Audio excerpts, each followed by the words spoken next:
Hello and welcome to this third part of the tutorial on how to paint.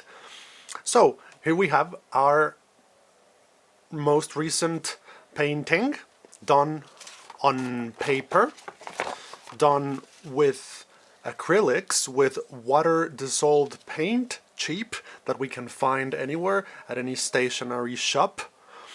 Now we're going to go into oil painting. That's going to be our subject for today. I'm going to show you an oil painting I made on paper, very similar to the one I just showed you. This is a painting I made about 20 years ago, more than 20 years ago, and it is made on oil, permanent paint. As you can see, the oil stains the paper quite heavily, and but it's permanent. I'd like to say that oil paints are not for children. They're not very toxic, but they're permanent, so you can imagine what kind of a disaster and discomfort they would have upon drawing with oil. So this is paint for adults. This is definitely paint for adults. For children, watercolors and water-based paint is something that is a lot better. These three are oil paintings, all on paper. It's not very recommendable to use paper, but as you can see, the paper held up pretty well. It's stained, it's going quite yellow on the back. It's actually not going yellow. It got yellow from the very first time that I painted this painting. So here's a set of some of my first 3 oil paintings that I ever did. And I didn't really think much of using canvas, which is the most preferable thing to do. Here we go. Here is some canvas right here in my hand, some thick cotton-made canvas, and you can find this pretty easily in lots of fabric places where they sell fabric, and you can find it a bit thin, which is interesting because it has a very flat grain, or thicker like this, which is better, and it has thicker grain, but it's more resistant, and it'll keep through the years. Like, you'll be able to it'll resist the passing of time better than the thinner canvas or thinner paper. Here's a few more paintings that I made many years ago, oil on paper. I like how smooth the paper is. I quite like how smooth the paper is on this with the oils. But if you want a smooth surface, you can obtain that in several ways. For example, you can use wood, which is a much more common medium to use with oil paintings. Here we go. Here's a little bit of wood. It's kind of plywood. It's got several names. It's cheap wood made from little bits of wood, and you can buy this pretty much anywhere. This is pretty thin. It's like 3 millimeters thin. And on the other side, I painted it with gray acrylic, but that's just for something else that I did. A lot of people use this as a permanent surface for painting, and I quite enjoy painting on this type of wood myself. You can use any type of wood. I mean, you can use pine, you can use anything. And before you paint on wood or on canvas, which I much prefer, you can use a substance called gesso, Gesso. And this substance you can use to cover the surface, whatever surface it is that you're painting on, to make a coating that will protect the surface from the passing of time, and it'll make it ready for receiving the oil paintings. I'm just gonna show you a quick coating of this gesso substance. I use an ordinary little thingy-dingy like this. It's made of metal, or one made of plastic. The gesso is not toxic, but it is permanent. It's kind of like a plastic coating. It's something that's very resistant, and I quite recommend it. And like, if you're painting on a surface that is not flat and you want it to be flat, because you might want to paint on a surface that is not flat. I mean, that's your choice and it's fine. But if you want to prepare something properly, the way the professionals, so to speak, get their surfaces ready, you can use the gesso, and you can coat the whole surface, whether it's something made of cotton, something made of wood, plywood, anything you want. Basically, gesso will adhere, it will stick to any surface. That's it, that's my coating. It dries pretty fast. In about 1 hour or 2 hours you can start painting.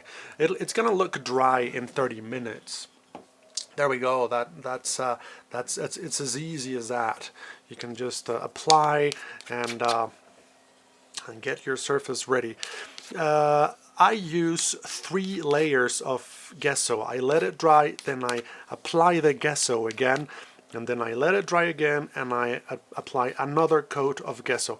I think in my case, since I like smooth, flat surfaces, I do apply quite a few coats, and I would actually rather apply some 5 coatings of gesso for your before you start painting. You can do the same thing, exactly the same thing, on the canvas to get it ready. Now, you can paint on wood, you can paint on canvas, and you can also go to a stationery store and buy ready-made canvas. The cheapest one is mounted on a surface which I would say this is either plywood or very hard cardboard. This is as cheap as it gets, and the surface already has a gesso on it. It comes wrapped in plastic. If you take off the plastic, this is ready for you to paint on it. And as we talked previously, there's a whole array of different brushes that you can use for painting, and even a few kind of spades that you can use for painting, as you've probably seen around in painters' studios. So there's a whole set of different things that you can use to apply the paint to the canvas. These are pretty cheap and easy to find. This type of surfaces. You can also make your own canvas, and you can also buy a canvas mounted on wood, something more expensive, and you might like that. You might like the ready-made canvas mounted on wood, more expensive than the one I just showed you. They come in all shapes and sizes, mainly squares and rectangles. There's round ones too. There's quite an assortment of those in shops. I have some wood here that I could use to make the framing of a canvas for painting. Here's once again the same piece of wood. This type of rectangles are very commonly used to make a canvas, to actually make the framing for canvas, and you would probably get a result like this. You can do it yourself. You can buy the wood, and you can buy the canvas and just put them together with some nails, a few little pieces of metal, and it's pretty easy. As you can see, it's just a frame, it's just a rectangle. Somebody stapled this canvas on it, and it's already got the gesso on it. This one's 20 centimeters by 30. It's a small canvas and it's ready for use. I bought it in a shop. You can do the same thing too, or like I said, you can make your own, and you can get the pieces of wood together with something very simple, such as these little things. You can put one there in the corners, and just bind several of these together, and pretty quickly you would have a framing, a strong framing for a canvas. Now, when you paint, it needs to be the canvas needs to be well stretched for your own comfort, so that you're comfortable painting, and so that the surface where you're painting is as flat as possible. Because if it's not nice and straight, if it's not very tense, the canvas, the cotton canvas, it'll just be a bit loose, and it'll be more difficult to paint on, but not impossible. So when you're putting your own framing and canvas together, and when you're finally doing the last step, which is binding the cotton cloth to it, you need to make sure it's nice and stretched, when you put it there.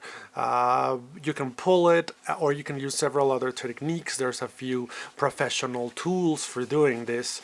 But I would recommend you to go as simple as possible in the beginning so that you don't get too bored while you're putting your canvas together. I have several types of canvas here that I have put together or bought in a shop, like this one. This one is what I would call this a Venetian box type of framing, and in the middle is a tiny little canvas, and it's ready for painting.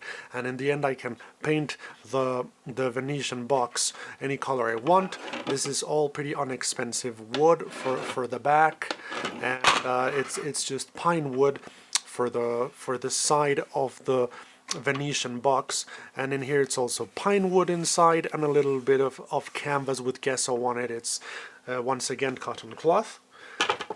This is one that I put together as well. This is just like plywood with a cardboard inside framing, and this is also ready for painting. This is a little canvas, very cheap.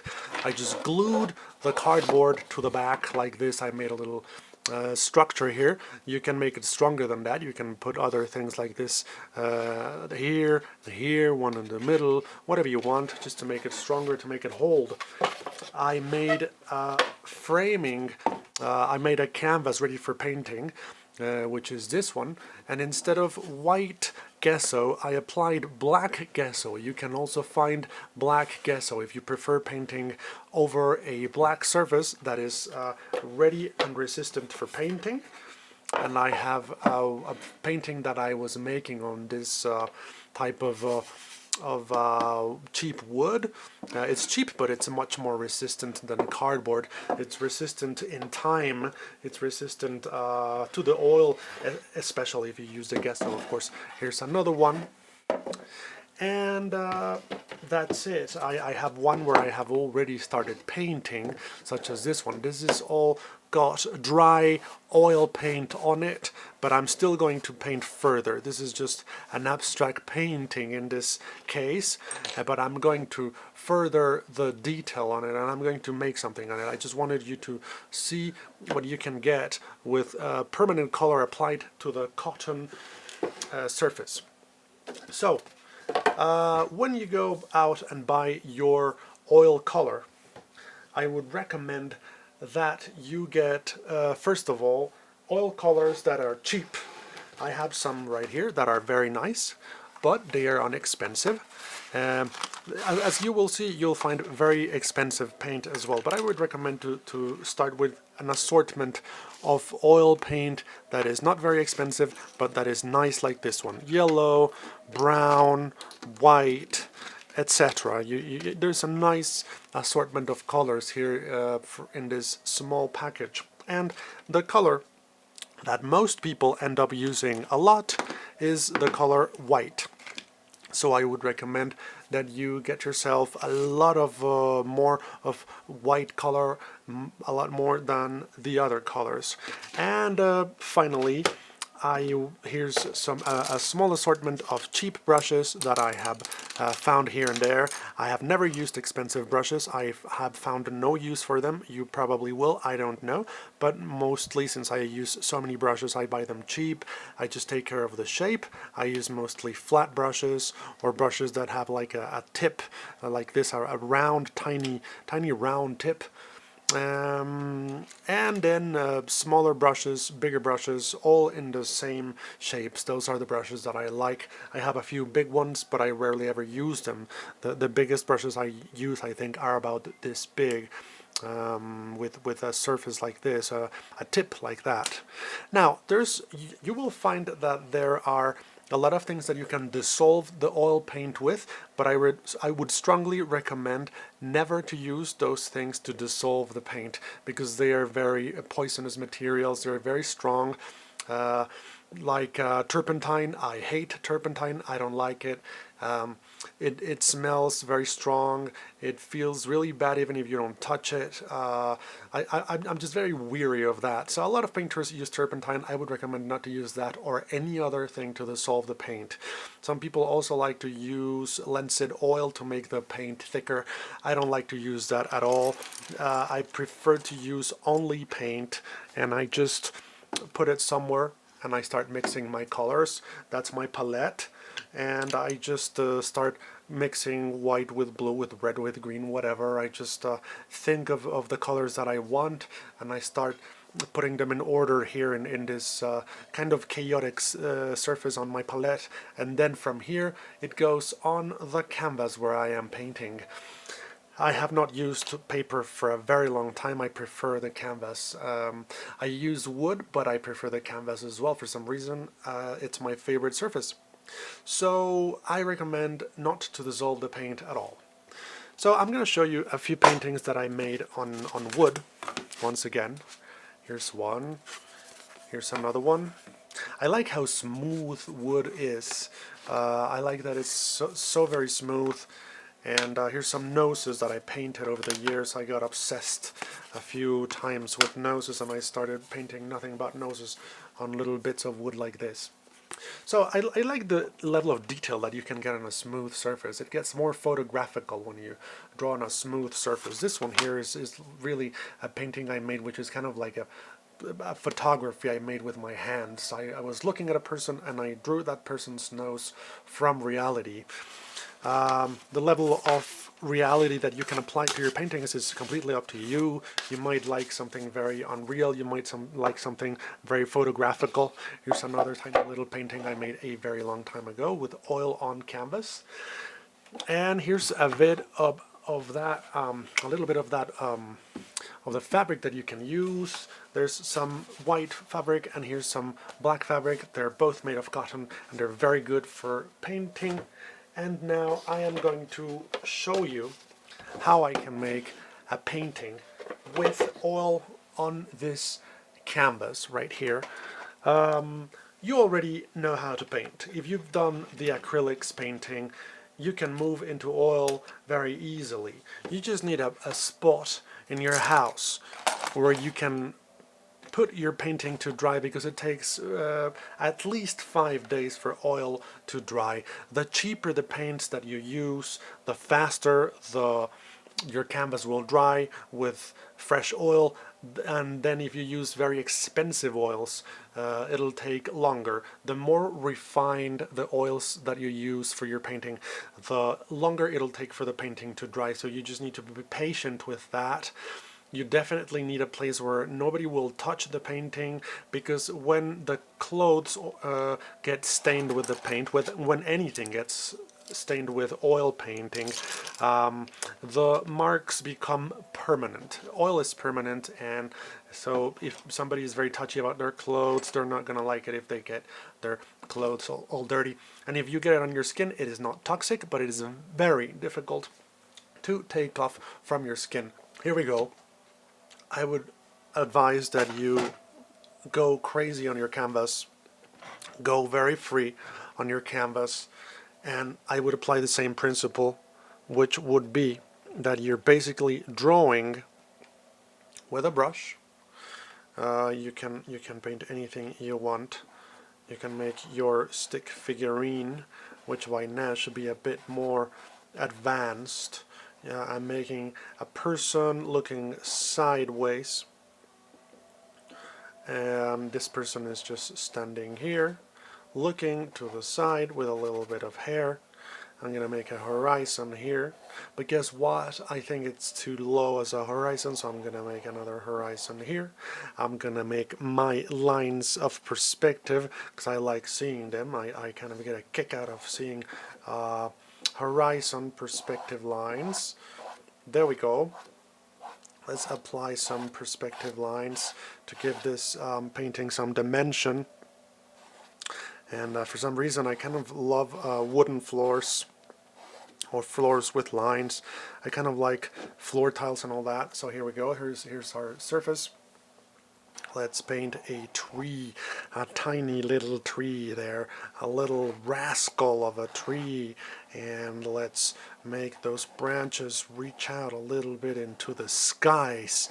And for some reason I also like to paint dry trees. I like leaves in real life, but not in my paintings. It's something very strange, but for some reason I love branches, but I don't particularly love leaves. So there we go. I'm just putting a bit more detail in. I am still line drawing with oil, and I'm painting the roots. Here is the body of the tree. I'm gonna make a little bit of shadowing on its left side.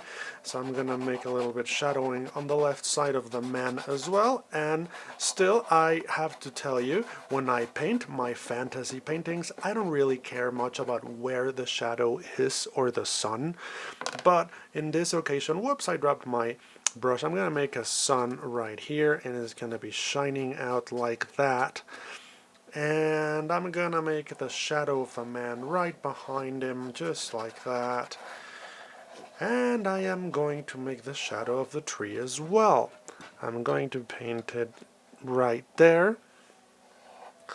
I'm going to paint it here. The sun is here. It's projecting its light like that. So the shadow of the tree will be just there. And here we go. Most of the elements of my final painting are already there, I think, and maybe I'm not going to make many more details. I'm just going to put a car here. I'm going to put some wheels on this car, and one window here, one window there. I'm going to paint in a little bit of this golden colored car. I'm going to pick up a little bit of the yellow that I still have on my palette, and I'm going to put it there.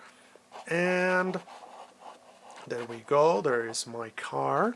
And maybe if I have any remaining color on the palette, some dark kind of bluish color mixed with other colors, is gonna just make a part of this painting. And now I'm going to paint another tree just behind a man, like this, a little further into the perspective with its branches reaching up, just like that. A few branches, no problem, just like that. There we go, there's a few branches. And now I am going to apply some of this color that I so much use, which is white. I'm going to put a generous amount right in the middle, and maybe I'm going to get some cerulean blue if I can find it. There we go, here it is. Here's our cerulean blue. I'm going to put a little bit of it right there, and I'm going to take my spade and I will spade it in. Here we go. I'm going to take the big one. There we go. There we go. Let's make blue sky right here with the spade. Spread this paint good and well all over the painting. There we go. There we go. Freely. I don't care if it's touching the branches or the sun or anything. I'm just going to paint right over them. And there we go. There we go. Now most of my painting has form. Little by little it's getting color and a lot of paint on it. There we go, I just made the tree disappear just like that right there. And then even the sun gets a bit of a paint there. There we go. There we go. I'm going to put some of the colors that I have left on my palette right here for the lower part of the painting, for the floor no less. And now I'm going to apply one of my other favorite colors there for my painting. I am going to give it some yellow. There we go, a little smirk of yellow. And I'm going to take my palette, spread it all over the painting, nice and yellow. I'm going to give it some color here and there. I'll pick up some white and blues, which is going to make it greenish. There we go. Most of my painting is covered in color and form. Color and form, I would say that is a painting. And in my case, I like realism and fantasy. You might like something else, but I love surrealism and fantasy. So I just put it on the canvas, and I like to see what people dream when they're awake. So I also, when I'm looking for paintings to see on the internet or in an exhibition or anything, I also look for dreams that look, well, paintings that look like dreams. There we go. There we go. That's quite a bit of paint there on this canvas. And now I am going to put some final details with, I think, some red. I think I'm going to go for the red, so I'm gonna take the lid off, and I'm gonna put some red here and here and here and on the tree. There we go. And then if you need to clean your brushes after you're done painting, if you're wondering what am I going to clean my brushes with if I cannot use turpentine, you can use a bit of cloth. Just take some cloth, some old cloth, and wash away your brushes on that cloth. With my technique of not using turpentine, my brushes don't last very long, but I'd rather have that than get intoxicated with turpentine. I really don't like the turpentine, so you know.